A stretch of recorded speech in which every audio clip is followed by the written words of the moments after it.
ভয় নয় ভরসা, একটা ভয় ভীতির বাতাবরণ সৃষ্টি করে আর দিনের পর দিন ক্ষমতার তাকতি তাউসে থাকা, না, সেটা আর এবার মনে হয় হচ্ছে না, এবং সেটা বোধহয় বুঝতে পেরেছেন যারা বোঝার।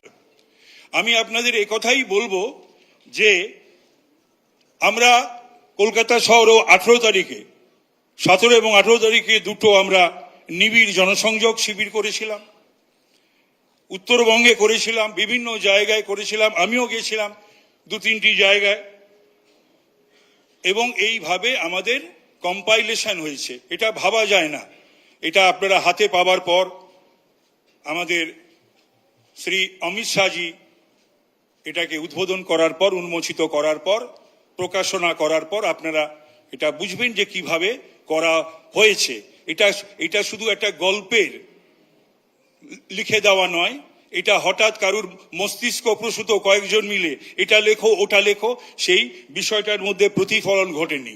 এর মধ্যে প্রতিফলন ঘটেছে পুরুলিয়ার দরিদ্র মানুষদের, দার্জিলিংয়ের চা বাগানের শ্রমিকদের, এখানে প্রতিফলন ঘটেছে আমাদের যে লড়াই করে যারা প্রাণ দিয়ে গেছেন তাদের যে অতৃপ্ত আত্মা ঘুরে বেড়াচ্ছে সারা পশ্চিম বাংলায়, তৃপ্ত হবার জন্য যে আত্মা, আমাদের 300-র উপর ভাই বোনেদের আমরা হারিয়েছি।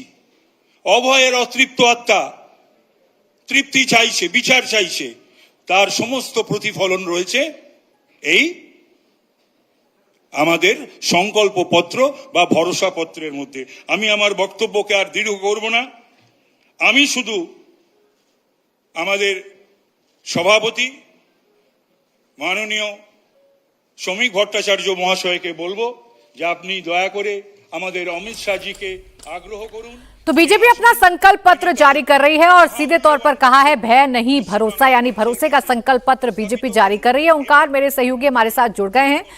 ओंकार, सबसे बड़ी बात जो समझ में आ रही है कि जो एनकैश बीजेपी करना चाह रही है संकल्प पत्र के साथ ही साथ, वो ये कि जो भय का वातावरण है, जो डर का वातावरण है, उसे ही सबसे बड़ा मुद्दा बनाकर उसी हिसाब से संकल्प पत्र का स्लोगन भी जारी किया गया है।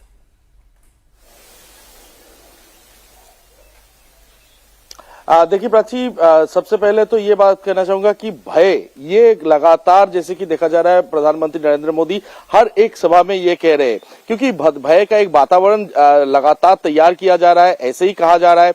सिर्फ प्रधानमंत्री नहीं, इसके अलावा गृह मंत्री अमित शाह भी हर एक सभा में जाके यही बात को कह रहे हैं कि भय छोड़ के सबको घर से निकल के इस बार चुनाव में पार्टिसिपेट करना है। और उनका जो कहना है कि राज्य की जो सत्ताधारी पार्टी तृणमूल कांग्रेस है उनके खिलाफ वोट करना है, क्योंकि ये भय का एक वातावरण बंगाल में, पश्चिम बंगाल में तैयार हुआ है। तो इसको कहीं ना कहीं हटा के पश्चिम बंगाल को जितने भी जनता है उनको भय मुक्त होना है।